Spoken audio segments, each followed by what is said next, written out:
Hey guys, and welcome to the session that focuses on NetBase Quid. My name is Sarah Flagg, and I work on our onboarding and training team. So I get to talk with all of our clients as soon as they join our base in maximizing the value around what they purchase with our NetBase Quid products. So I'm pretty excited to show you today both who we are and what we do as a company, then also, more importantly, show you some live examples around how some of the analytics and tech solutions that we have can help you in your business. So first, kicking off, really what we try and focus on as a company is enabling businesses to both monitor the things that they want to track and figure out the things that they should be tracking. So for any company, no matter what industry you are, you generally want to understand some of the things that people may like or dislike about your brand, understand some of the effectiveness of your different campaigns or business strategy, or you might want to look ahead to what acquisitions you might make in the future. NetBase Quid allows you to both stay ahead of some of those things, and then again, find those gaps or white spaces of areas that we might not know. And how we do this is through different types of data and different technology functions and platforms. So basically, we bring together a number of different types of data. We started out in the social space. We've expanded to include news sources, investment and business data, and then even bring together custom data from our clients so that people can look at everything in one space. And the ability that this allows us to have is to understand not only things from that data-driven space, but connect it all together so that we can ask questions of the future and start to understand things that might shape our business and might shape our industry even to come. So bringing together many different data sources and then allowing you to analyze that data, to report on it, to be alerted around it, and to really understand it from a deeper level. We'll see if this a lot of this in the platform today, but here's just examples of the type of data that we do have, especially when we talk about patent data and investment data. This allows us to look into the future at what's coming down and what's potentially being launched within the next 5 to 7 years. We think about the more news or social sphere. This is where we can do things like trend analysis, where we can understand brand perceptions or competitor share of voice. We can do any kind of campaign or influencer evaluation.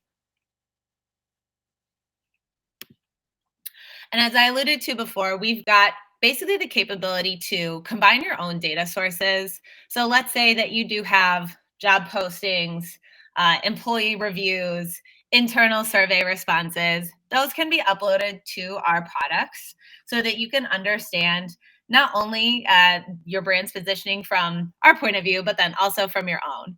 So able to really mix and match that data, look at it as a whole, but then also be able to segment it out.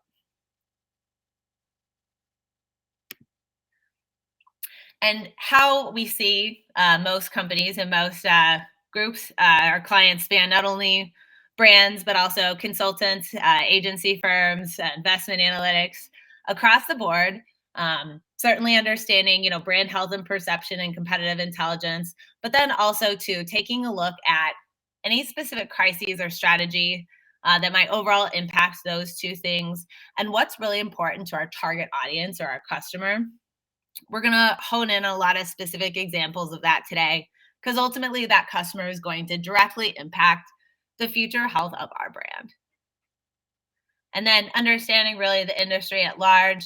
So product innovation, tech scouting, competitive scouting. What are those companies that are being emerged now or that being funded now that are going to shape our future?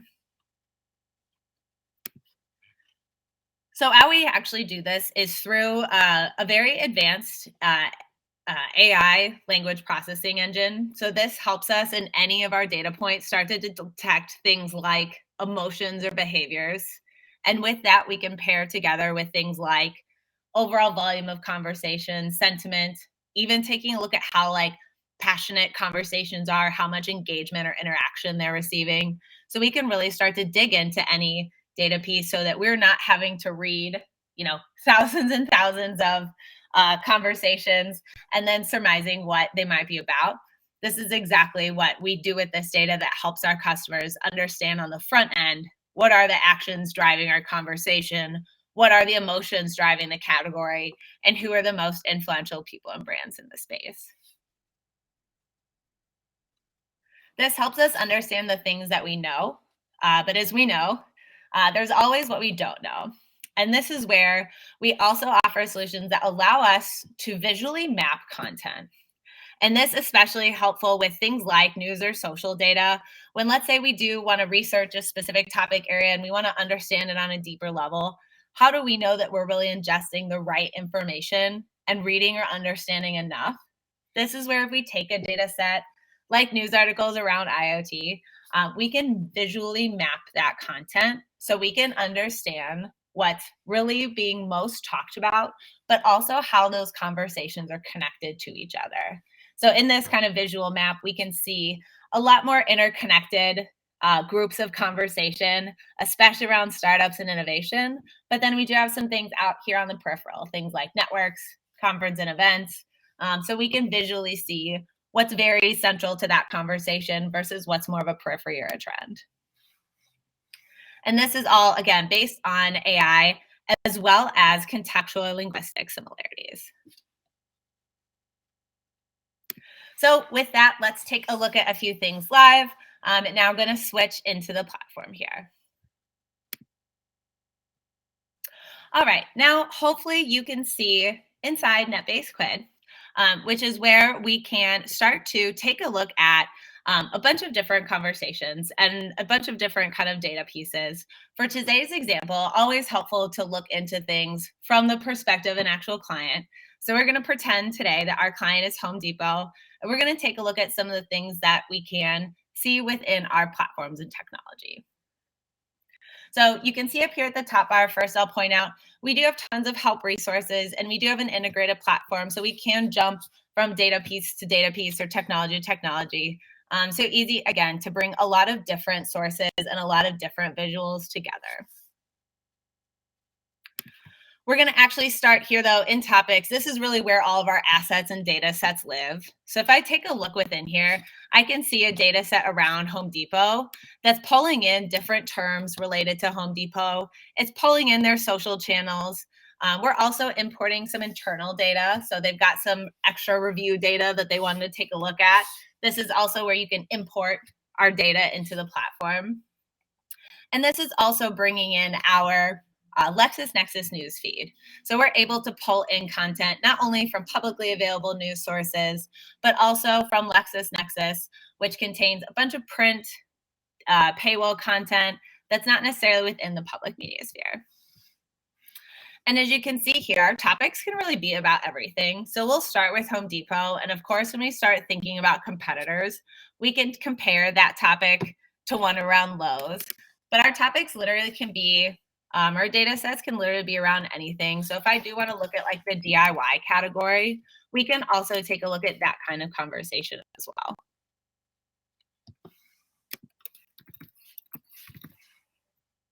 So if I come in here and we just start to take a look at this data set, as soon as I click the Analyze button, we've got several different options for how we look at data. But we can either look at it here on an ad hoc basis, where we can see a number of different visuals. We could also look at it in more of a report type format, which we'll also see today. But right off the bat, we've got metrics that tell us how much conversation there is, whether that conversation is positive or negative, but then also whether if people are engaging with content or whether they're speaking in more passionate tones. And these help ground us initially, but of course we can start to dive into the actual conversation itself and other aspects. So authors would give us, the counts and the prominent voices that are talking about Home Depot. Demographics would allow us to start to understand that male-female split here. We could see where our conversation is coming from when it comes to different sources across social. But then, of course, we want to kind of tap into those conversations themselves. And this is really where our AI comes into play. So first thing I'll point out here, obviously the red-green. So red negative, green, positive. So we're automatically segmenting the conversation by positive and negative. And then we also are taking a look at not just top terms, but also words and actual phrases. This gives us so much more context than if someone just hands us a list ranked of top terms. Just seeing things like support attack on democracy, convenient shopping experience gives us a lot more conversation, a lot more context than just like a ranked list here. And as we move across and take a look at emotions or behaviors, this is our AI starting to parse out that conversation. So we can immediately see that we've got people calling for a boycott of this brand. And we've got people talking about why they're not buying or not shopping here, or why they're not finding what they need. And we can tap into all of these conversations. But at the insight, we get first. So we start to understand our top behaviors, and then can see some of those supporting things.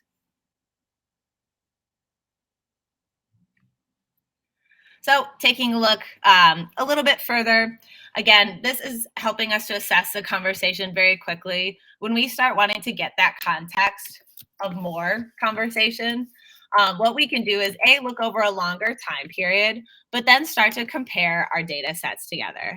So we can start to understand that number between or behind our volume for Home Depot and understand whether or not Lowe's kind of stacks up. So with here, between these two companies, we see a 60-40% share of voice. We see their trend line over time, and we can directly compare metrics like sentiment or passion. Again, gauging how like emphatic or how excited people are, whether that excitement's positive or negative. So taking a look not only at comparing these data sets, and to date, we've really just been, taking a look at our data on a more ad hoc basis. When we come to think about holistic solutions, in addition to looking at our data, we also want to think about reporting and then even alerting here too. So this is where we've got the capability within our platform to not only look at data, but be proactively notified when something happens. So either we could set a threshold that says, hey, I want to know when sentiment, drops by 10%. I want to know if there is a giant spike in conversation, if I have an anomaly day. So if I change by more of a value of 50%, I'd want to know. But then we can also set up alerts for any specific mention or parameter. So if I am worried about a specific incident or event happening, I can get an email anytime that conversation happens, regardless of whether a certain threshold's met. So this is something too that nearly all of our clients take advantage of, and just being able to be proactively notified. So if we think about how this starts to come together, again, we've been looking at things kind of individually. When we think about bringing all this data together, we want to put it in more of a dashboard or report. So here's where we can see those things, again, all together within each other. And where we can start to understand not only our metrics, but also some of our conversation drivers, and again, that competitor context.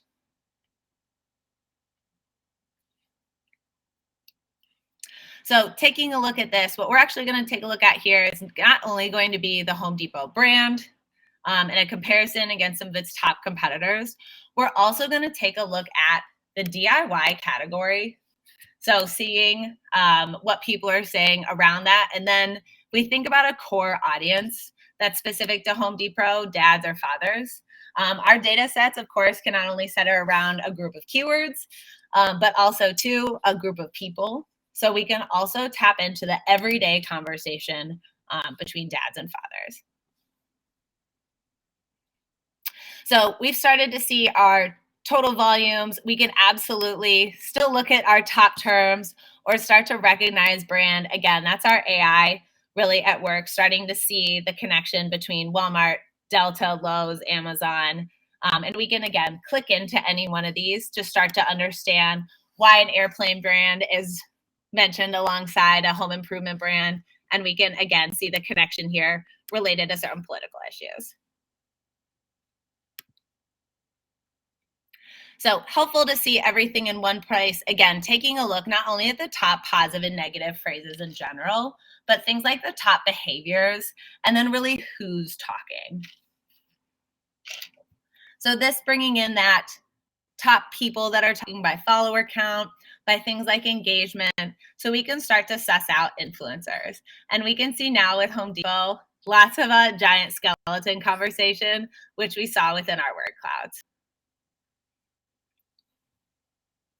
So taking a look to bringing together some demographic information, again, definitely would say important to take a look at who's talking. We can get deeper into these cohorts, but just to take a look in general, we can start to see that split between male and female and even dive into some of those conversations.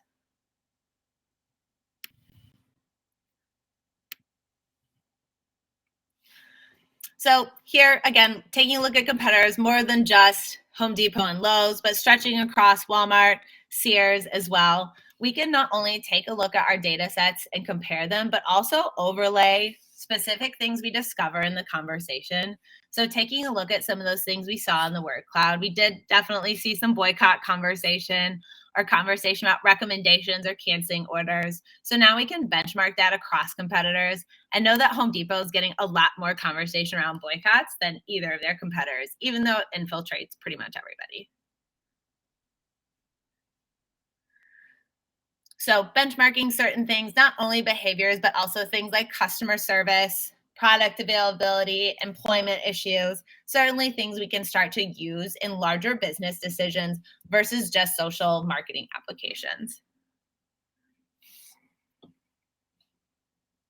So then taking a look too, if we start to think about the larger category and looking at outside the brand, we can tap into gardening trends or gardening Twitter before the upcoming season, then Home Depot is going to be in a much better position to sell products, right? So if we think about pain points that gardeners have been talking about, things like, tips that they can use in their content, really important to take a look outside the category to start to understand certain markets that might be taking a look at this conversation, and then again too, like what we're really doing as far as a context standpoint. So is gardening even the biggest thing in the DIY category, or is it something like painting? So along with looking at the category, the last kind of conversation I have is really thinking about the audience. So we know dads and Home Depot might seem like a very targetable audience, and Home Depot might really want to stay in tune. So as I mentioned, our data sets not only can be linked together by a group of keywords, but also by a group of people. So if we think about dads and fathers, this data set is, about 300,000 people that have identified as being dads or followers on social media that we can then mine for their everyday conversations. So the benefit to this is we can see what they're excited about on a daily basis and specifically target and tap into content for them. So taking a look back down here at some of our category insights, again, we can start to tap into one of the things that they're doing on the regular if this is their everyday conversation. So if we think about some of the different emotions and behaviors they're experiencing, we can take a look at what they can look forward to. And then also to things like the different podcasts or the different games or songs they're interested in. And so this is only going to help us understand and target that audience better if we can understand what type of music they're listening to, what type of sports, or even here an example that we pulled around where they were watching. So if we start to take a look at things like Netflix versus Disney Plus, Peacock and Hulu, most watch Netflix and Disney Plus. So if we were targeting or advertising content around there, obviously that's where we would want to go. So this is also where we can discover conversation. So if we were to layer Home Depot layer on this, we would get what dads think about conversation. And that's where we can start to discover these consumer narratives here. So if I were to come in here, and let's say I wanted to understand this conversation a little bit better, I could immediately jump over into Quid, which is where I can map our conversation here. And so this would be a map of our dads talking about Home Depot. So we could understand the intersection of our brand with our target audience. And we'll see this here carry over a lot of different things that we would see in things like probably some of our word clouds. But the big benefit of looking at this within this map is that we can understand the connection. So where we have denser and more tighter knit or tightly woven, what we call clusters, which are all these little groups of conversations. These are very much some of our central narratives, and this is where a majority of our conversations are taking place. So there's conversations about employers, like dads at work at Home Depot. There's conversation about rejecting Roundup, definitely around curbside delivery and pickup, as well as going to Home Depot in the morning. So we can see these are all very central themes, where if we start to take a look at the outskirts here, we can see some of their campaigns. So I can see this Install Happiness campaign along with a Retool Your School campaign. And then we see clusters around the different voter restriction laws in Georgia because Home Depot's headquartered there. And we see that's very interwoven and connected in these conversations around political donation and corporate greed. And this is definitely something we'd want to watch out with this audience, because if this starts taking more of our map or our cluster, then that might be a turnoff for this group here. So the big advantage of this is that it's unsupervised. So no one told this conversation be grouped together. It's all around AI linguistics and similarity. And then there is an actual physics engine driving the proximity of different clusters so that we can not only view it in this way, but we can start to see how these grow over time. So if we start to take a look at things, maybe where we have positive or negative conversation within our data, we can take a look at this and say, okay, we see more negativity concentrated, obviously, in more of the like corporate or political actions. And we can start to dive into that conversation in a number of different ways here, not only here within this network view, but also over time here. So this data, incredibly helpful to take a look at, not only from a social perspective, but this is where we can start taking a look at these different maps and conversations across different data sets.